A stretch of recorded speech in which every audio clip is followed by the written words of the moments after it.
All of us, you, me, everyone you know, are the keepers of great insight, wisdom, and experience. Valuable truths, large, medium, and small, worthy of sharing with others. Some of us are confident in our ability to tell stories, and so we do. Others, less confident, and some of us not confident at all. But that doesn't mean that the ones who are less confident or unconfident have anything less of meaning to share.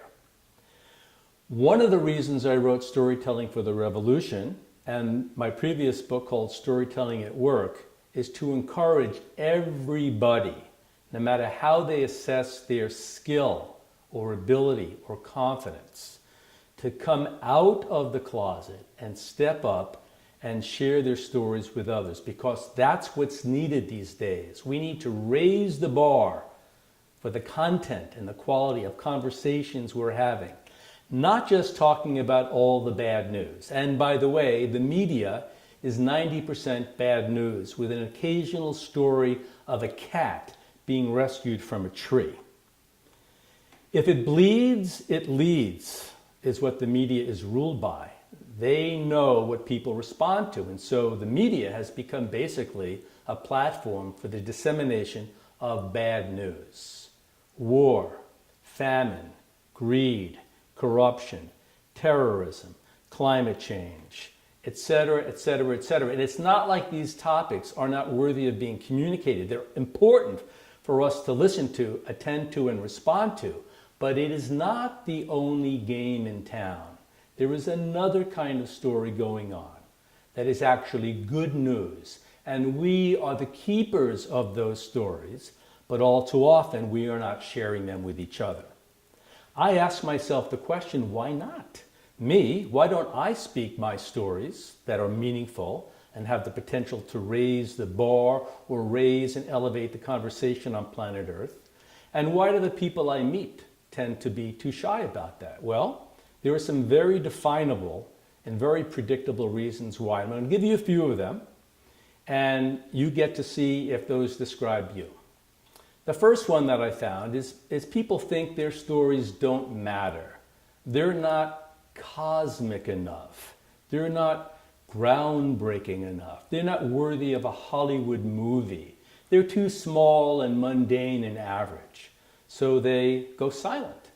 But actually, small moments, small encounters, little blips of light matter. Your stories do not have to be earth-shaking to tell. So the first reason why stories aren't told is people too much pressure on themselves to be a genius or a great orator or some kind of enlightened being, that only those people are worthy of telling stories. Not true. All of us are.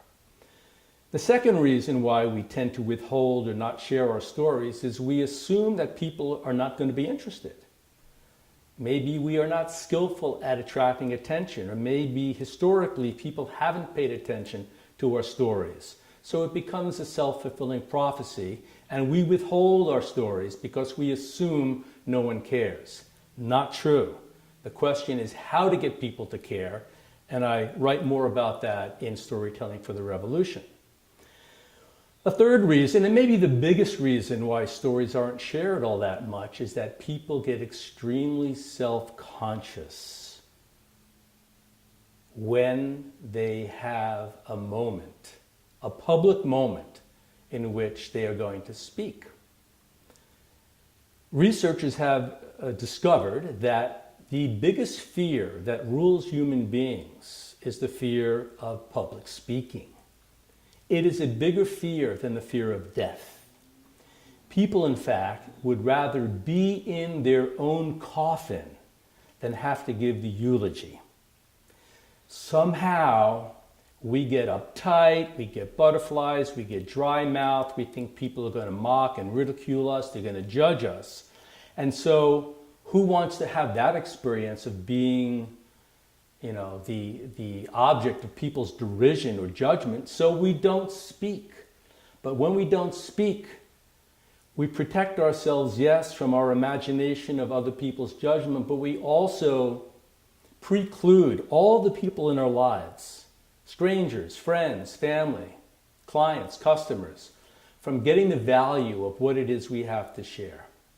So, many reasons why not speak your stories, but also many reasons too. And I am encouraging you, if any of those first three reasons make you shy to speak, you think your stories don't matter, they're not important enough, they're not powerful enough, you don't think you're a good storyteller, and you are somehow afraid or shy or reserved to tell your stories, to be willing to just park that for a moment and consider what would it be like if you were not bound by those obstacles, and all that you've learned and all that you know and all that you have to share had a forum to be delivered to others. That is a reason why I wrote the book, and it is one reason for you to consider reading the book, because it will help you go beyond those obstacles and make it easier and more safe for you to come out of your box and speak your truth.